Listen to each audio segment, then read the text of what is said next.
வீழ்ச்சியுற்ற தமிழகத்தில் எழுச்சி வேண்டும், விசையொடிந்த தேகத்தில் வன்மை வேண்டும், சூழ்ச்சிதனை வஞ்சகத்தை பொறாமைதனை தொகை தொகையாய் எதிர்நிறுத்தி தூள் தூளாக்கும்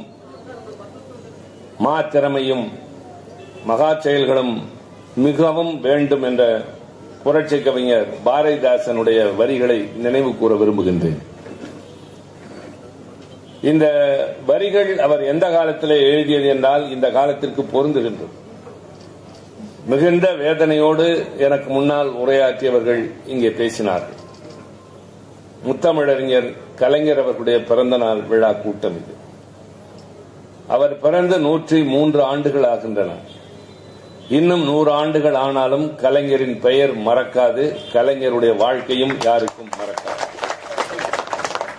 தலைவர்கள் என்பவர்கள் இப்படிப்பட்ட அடையாளம் கொண்டவர்களாக திகழ்ந்திட வேண்டும். வாழுகின்ற காலத்திலேயே தங்களுக்கிடையே வாழ்பவர்களுடைய மனதில் இடம்பெறாமல் போகின்ற மனித கூட்டத்திற்கு மத்தியில் மறைந்து ஆண்டுகள் பல ஆகியும் மக்கள் மன்றத்தில் மக்கள் மனதில் நிலையாக குடியிருக்கக்கூடியவர்கள் மிகச் சிலர் தான். அறிஞர் அண்ணா அவர்கள் மறைந்து 57 ஆண்டுகளாகின்றன. தந்தை பெரியார் அவர்கள் மறைந்து 53 ஆண்டுகளாகின்றன. ஆனால் இந்த தலைவர்களை மட்டுமல்ல, இவர்கள் கொள்கைகளை பெயர்களை உச்சரிக்காமல் இந்த நாட்டில் யாரும் நடமாட முடியாது. அந்த வகையில் தான் கழகத் தலைவர் கலைஞர் அவர்கள் இன்றைக்கு ஒரு ஆட்சி புதிதாக பொறுப்பேற்றிருக்கிறது. பல பேர் மிகுந்த ஆதங்கத்தோடு பேசுகிறார்கள். தமிழ்நாட்டு மக்கள் தவறான தீர்ப்பை தந்துவிட்டார்கள் என்று கூட சொல்கிறார்கள். நான் அப்படி கருதிடவில்லை. இந்த ஆட்சிதான் வந்திட வேண்டும் என்று மக்கள் முழுமையாக விரும்பியிருப்பார்களே, ஆனால் அவர்கள் 150 இடங்களில் வெற்றி பெற்றிருப்பார்கள். வெறும் 107 இடங்களில் மட்டும் வெற்றி பெற்று அறுதி பெரும்பான்மைக்கு ஆட்களை தேடி அலைகின்ற நிலையில்தான் அவர்கள் தமிழக மக்கள் நிறுத்தியிருக்கிறார்கள். தயவு செய்து மறந்துவிட வேண்டாம். கொஞ்சம் ஆழமாக யோசிக்கிற போதுதான் சில உண்மைகள் புரிய வரும். தேர்தல் நடந்து முடிந்துவிட்டது, இத்தோடு எல்லாம் முடிந்து விட்டதா என்றால் இல்லை. ஜனநாயகத்தில் ஆளுகின்ற கட்சி எதிர்கட்சியாக மாறும், உட்காரும். எதிர்கட்சி ஆளுங்கட்சியாக மாறும். இது தவிர்க்க முடியாது. வெற்றி தோல்வி என்பது ஏற்றுக்கொள்ள வேண்டிய ஒரு மாபெரும் உண்மை. தனிமனித வாழ்க்கையில் இன்பம் துன்பம் என்பதை போல. ஆனால் இன்றைக்கு பொறுப்பில் இருக்கிறவர் அந்த பொறுப்புக்கு ஏற்றவாறு நடந்து கொள்கிறார்களா என்ற கேள்வி எழுகிறது. இந்த மேடைக்கு நான் வருகிற போது எதிரே இருக்கிற மக்களிடம் கருத்து விளக்கம் சொல்ல வேண்டும் என்ற கடமையோடு உங்கள் முன்னால் இருக்கின்றேன். நான் மேடை ஏறியதற்கு பின்னால் என் பெயர் திருச்சி சிவா அல்ல. நான் திராவிட முன்னேற்ற கழகத்தின் பிரதிநிதி என்றால் என்னுடைய கடமையும் பொறுப்பும் இன்னும் அதிகமாகின்றது.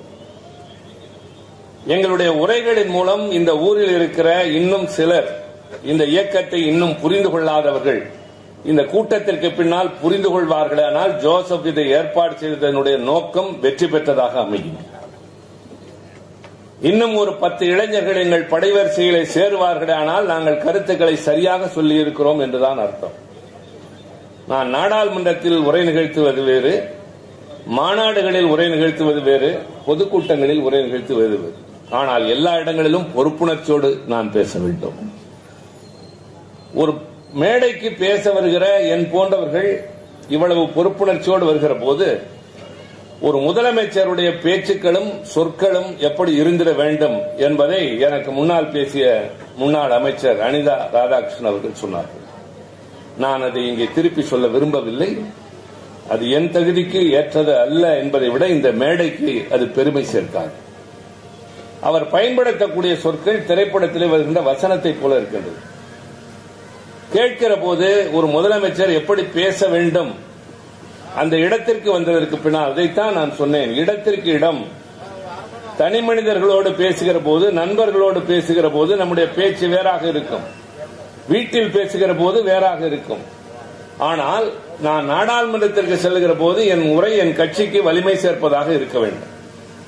பொதுக்கூட்டத்திற்கு வருகிற போது இன்னும் பலரை எங்கள் இயக்கத்தின்பால் ஈர்க்க வேண்டும் என்ற போது எங்கள் வார்த்தைகளில் நிதானம், கருத்துக்களில் ஆழம், பேசுவதில் நியாயமும், எடுத்துச் சொல்கின்ற வாதங்களிலே உண்மையிலேயே பின்னணி இருந்திட வேண்டும், அடிப்படை இருக்க வேண்டும்.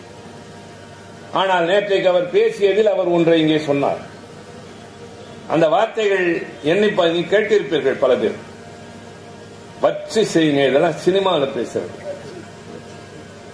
கொத்து பரோட்டா ரொம்ப சங்கடமா இருக்கு. நான் திருப்பி சொல்றதுக்கே சங்கடப்படுறேன். என் இயல்பு அதுவல்ல. முதலமைச்சர் எப்படி இருக்க வேண்டும் தெரியுமா? அறிஞர் அண்ணா எங்களுக்கு தெரிந்து அல்லது யாராக இருந்தாலும் ஏற்றுக்கொள்வார்கள், அவருக்கு நிகரான இன்னொரு அறிஞர் உலகத்தில் பிறந்ததே இல்லை. இனி பிறப்பது என்பது பிறந்தால் ஏற்றுக்கொள்ளலாம். அப்படி சொல்வதற்கு காரணம் அவருடைய அறிவு ஆற்றல், ஆழ்மையான தமிழ் உணர்வு, மக்களிடம் பேசுகிற போது எடுத்துச் சொல்லுகிற முறை, எந்த நேரத்திலும் கண்ணியம் தவறாத அவர் அணுகுமுறை. 1949 தொடங்கப்பட்ட இயக்கம் உடனடியாக தேர்தலிலே போட்டியிடாமல் 52 தேர்தலில் எங்கள் கொள்கைகளை ஆதரிக்கிறவர்களுக்கு நாங்கள் ஆதரவு தருவோம் என்று சொல்லி, அப்படி வெற்றி பெற்றவர்கள் வாக்களித்ததற்கேற்ப நடக்கவில்லை என்று புரிந்து கொண்டதற்கு பின்னால், நம்மால் வெற்றி பெற்றவர்கள் வெற்றி பெற்றதற்கு பின்னால் அதற்கு ஏற்ற மாதிரி நடந்து கொள்ளவில்லை என்று தெரிந்து கொண்ட காரணத்தால் இன்றைக்கு இருக்கிற அனுபவம் அன்றைக்கும் ஏற்பட்டது. 1956 திருச்சியிலே மாநாடு கூட்டி திராவிட முன்னேற்ற கழகம் தேர்தலிலே போட்டியிடலாமா வேண்டாமா என்று கழகத்தோழர்களிடம் ஆதரவு கேட்டு அதற்கு பின்னால் 57 நின்ற போது 15 பேர் வெற்றி பெற்றோம். 15 பேர் சட்டமன்றத்திற்கு அறிஞர் அண்ணா தலைமையில் சென்று அவர்கள் ஆற்றிய உரை தமிழகத்தை திரும்பி பார்க்க வைத்தது, தென்னகத்தை நோக்கி இந்தியாவினுடைய முகத்தை திருப்பியது. 1962 தேர்தலில் தயவு செய்து மறந்து விடாதீர்கள், 50 இடங்களில் வெற்றி பெற்றோம். ஆனால் அந்த தேர்தலில் அறிஞர் அண்ணா தோற்று போனார். அவ்வளவு பெரிய அறிஞர், அவ்வளவு பெரிய தலைவர், ஆற்றல் மிக்கவர் அந்த தேர்தலில் தோற்று போனார். அதற்கு பின்னால் அண்ணா மாநிலங்களவைக்கு செல்கிறார். அவர் மாநிலங்களவைக்கு சென்றதற்கு பின்னால் தான் தென்னகத்தில் இப்படிப்பட்ட அறிவாளிகள் இருக்கிறார்கள் என்பதை வடபுலம் உணர்ந்தது. சாத்தான்குளத்தின் முச்சந்தியிலே நின்று கொண்டு, தமிழ்நாட்டின் ஏதோ ஒரு மூலையிலே நின்று கொண்டு இந்தியை எதிர்க்கிறோம் என்று அண்ணா பேசவில்லை. யார் இந்தியை திணிப்போம் என்கிறார்களே அவர்களுக்கு எதிராக நின்று இந்தி ஏன் தேவையில்லை என்று வாதிட்ட அந்த ஆற்றல் அறிஞர் அண்ணாவுக்கு தான் இருந்தது. 2 நிமிடம் பேச சொல்கிறார்கள். 2 நிமிடத்தில் என்ன பேசுவது என்று நீங்கள் யோசிக்கலாம். நாடாளுமன்றத்தில் பெரும்பாலும் நீண்ட நேரம் பேசுகிற வாய்ப்பு கிடைக்காது. யாராக இருந்தாலும் சரி 3 நிமிடங்கள், சில நேரங்களில் ஏன் 1 நிமிடம் கூட பேசியிருக்கிறோம். இப்படி நேரத்தை சுருக்கி அங்கே தருகிற போது அதற்குள்ளே நம்முடைய கருத்துக்களை எடுத்து சொல்ல வேண்டும். உதாரணத்திற்கு சொல்லுகிறேன். மகளிர் தினம் என்று, உலக மகளிர் தினம் மார்ச் 8ஆம் தேதி. மார்ச் 8ஆம் தேதி அன்று நாடாளுமன்றத்தில் மகளிர் தினத்தை முன்னிட்டு உறுப்பினர்கள் 1 நிமிடம் பேசலாம் என்றார்கள். சம்பிரதாயமாக எல்லோரும் எழுந்து இடஒதுக்கீடு கேட்டார்கள். பெண்களுக்கு இழைக்கப்படுகிற கொடூரத்தை சொன்னார்கள். திராவிட முன்னேற்ற கழகத்தின் திருச்சி சிவா எழுந்து நான் சொன்னேன், இந்த அரசாங்கம் உண்மையில் மகளிருக்கு ஏதாவது இந்த நாளில் பரிசளிக்க வேண்டும் என்றால் அவர்கள் தவிர்க்க முடியாமல் பயன்படுத்துகிற சானிட்டரி நாப்கின்களுக்கு ஜிஎஸ்டி வரி விலக்கு தாருங்கள் என்று சொன்னேன். அவைத்தலைவர் ஆமோதித்தார். நாங்கள் எதிர்க்கட்சி, ஆளுகின்ற கட்சி அந்த கருத்தை ஏற்றுக்கொண்டு மகளிருக்கான நாப்கினில் ஜிஎஸ்டிக்கு வரி விலக்கு தந்தது. 1 நிமிடத்தில் சாதித்த சாதனை அது. அதுதான் திமுக. இதை நான் சொல்லுகிற போது பெண்களில் கூட ஒருவர் தான் கைதட்டினார். காரணம், எதை இப்படி பேசுகிறார் என்று. என்னிடம் பல பேர் கேட்டார்கள், இதை போய் நீங்கள் எப்படி பேசினீர்கள் என்று. ஏன்? பெண்ணுக்கு என்ன தேவை என்பதை பெண் தான் பேச வேண்டுமா? பெண்ணுக்கு துயரம் தருகிறவன் ஆண் அல்ல, பெண்ணின் துயரத்தை புரிந்தவன் தான் உண்மையில் ஆண். நான் பெண்களோடு பிறந்திருக்கிறேன், பெண் பிள்ளைகளை பெற்றிருக்கிறேன். அவர்களின் வேதனை எனக்கு தெரியும். வடபுலத்திலே வாழ்கின்ற பெண்களுடைய அவலம் தெரியும். அதனால் அந்த குரல் கொடுத்தேன். அரசாங்கம் செவிமடுத்தது. இன்றைக்கு இந்தியா முழுவதும் இருக்கிறவர்கள் பயன் பெறுகிறார்கள் என்று சொன்னால் அதற்கு காரணம் திராவிட முன்னேற்ற கழகத்திலிருந்து கிளம்பிய குரல் என்கிற போது 1 நிமிடத்தில் நான் பேசியதை போல 2 நிமிடம் பேசலாம் என்று அண்ணா சென்ற காலத்தில் சொன்ன போது பலரும் ஏதேதோ பேசிய போது அண்ணா எழுந்து அழகாக சொன்னார்.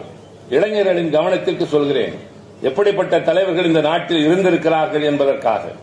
பேசிய இடம் நாடாளுமன்றம், மாநிலங்களவை. அது சாதாரணமான அவை அல்ல. இந்தியாவிலே ஆளுநர்களாக இருந்தவர்கள், உச்சநீதிமன்ற தலைமை நீதிபதிகளாக இருந்தவர்கள், ராணுவத்தின் தலைவர்களாக இருந்தவர்கள், என்ன பெரிய பொறுப்பில் தேர்தல் ஆணையர்கள் எல்லாம் வந்து உட்காரக்கூடிய இடம். அம்பானி இருக்கிறார், இப்போது டாடாவின் குடும்பத்தை சார்ந்தவர்கள் இருக்கிறார்கள். எல்லா பெரிய பணக்கார குடும்பங்களும் அங்கே இருக்கின்றன. நடிகைகள் வருவார்கள். அப்படிப்பட்ட அவையில் ஒரு சாதாரணமாக நாலுமுள வேட்டியும் ஒரு சாதாரண துண்டையும் போட்டுக்கொண்டு குள்ளமான உருவமாக நுழைந்த அண்ணா ஏற்படுத்திய அந்த தாக்கம் இன்றளவுக்கும் யாராலும் மாற்ற முடியவில்லை. அண்ணா எழுந்து நின்ற போது அவர் உயரத்திற்கு அதிகமாக வெளியே தெரியவில்லை. கொடுக்கப்பட்ட நேரம் 2 நிமிடம்.